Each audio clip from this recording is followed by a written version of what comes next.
अपने सबसे special segment की शुरुआत करते हुए अब पंडित जी से आइए जानते हैं उन लोगों के बारे में जिनकी शादी में देरी हो रही है, व्यवधान आ रहा है, विरोधी बढ़ रहे हैं, कर्ज धन हानि की मान लगातार आपको झेलनी पड़ रही है। ऐसे लोगों को कन्या पूजन कैसे करना चाहिए, कन्याओं को क्या दान करना चाहिए जिससे इन तमाम समस्याओं में लाभ मिले? पंडित जी देखिए, मैं फिर कह रहा हूं, दुर्गा की साधना,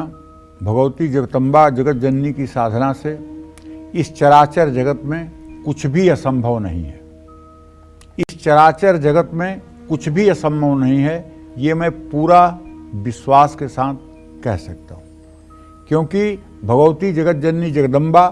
त्रैलोक्य की अधिष्ठात्री हैं। ब्रह्मा विष्णु महेश तीनों देव इनके आज्ञा पालक हैं और इनके लिए, अपने भक्तों के लिए कुछ करने में कोई देर नहीं। और इन्होंने साफ साफ देवी भागवत में साफ साफ उल्लेख आता है कि ना हम बसते कैलासे, ना तीर्थे, ना वैकुंठे, नवा करहिचित, वसामी मदज्ञानी हृदयाम भोज मध्य। भैया, मैं कहीं नहीं रहती हूं, मैं अपने ज्ञानी भक्तों के हृदय में निवास करती हूं, जो दिन रात माँ माँ माँ माँ माई माई माई माई करते हैं। मैं उनके हृदय में विराजमान रहती हूँ। तो अगर आपके घर में भी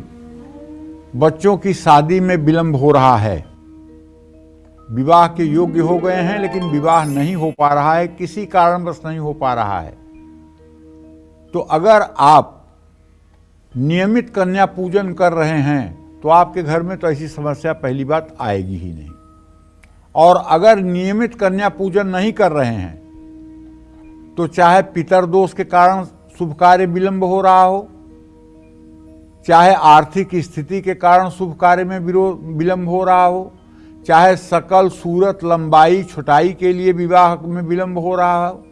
किसी भी प्रकार से अगर विलंब है तो आप 5 नवरात्र यदि कन्या पूजन श्रद्धा से कर लें तो मुझे विश्वास है कि आपके घर में भी शहनाई बजने लगेगी, आपके घर में भी सारा कुछ चीज़ें ठीक होने लगेंगी कन्याओं का पूजन करने से। देखिए, अगर आपके परिवार में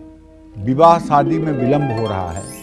विवाह शादी समय पर नहीं हो पा रहा है, वो किसी कारणवश हो सकता है, कारण तो अनेकानेक होते हैं, तो आपको एक 5 साल की सुंदर कन्या को, एक ही कन्या को, सुंदर कन्या को विधिवत जिसको कहते हैं, माने 16 प्रकार के उपचारों द्वारा उसका पूजन करें और उसे भोजन कराने के बाद श्रृंगार की सारी सामग्री भेंट करें। ये तो हो गया विवाह न होने का उपाय। और अगर पैसे के लिए आर्थिक स्थिति एकदम खराब है, कर्ज चढ़ा हुआ है, दरिद्रता